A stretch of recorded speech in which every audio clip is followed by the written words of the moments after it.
Hi everyone and welcome! In this video, I will show you a system in my game. Make sure you watch the devlog that I uploaded.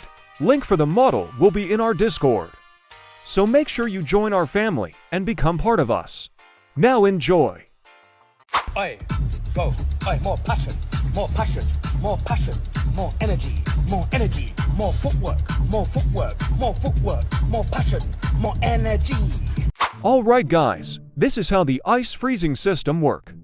It's simple and easy, and the effect looks clean and smooth.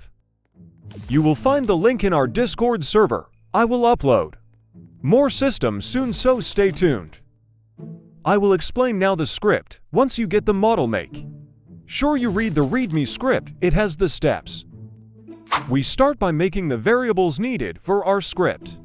The part that we will touch, the timer between the effects and the tween service for animation.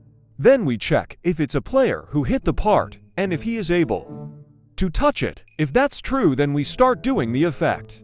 But first we have to make the player not able to move by setting the speed and jump power to 0.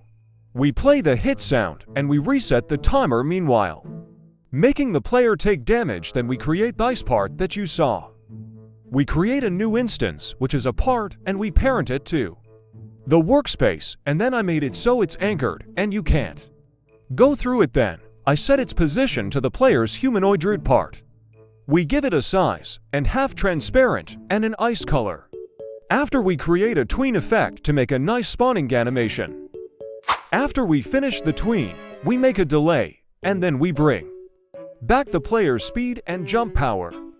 And finally, we create a final tween effect for the fading before we delete the part from the workspace, and that's it for this video. I hope you guys enjoyed watching. Stay safe and eat well.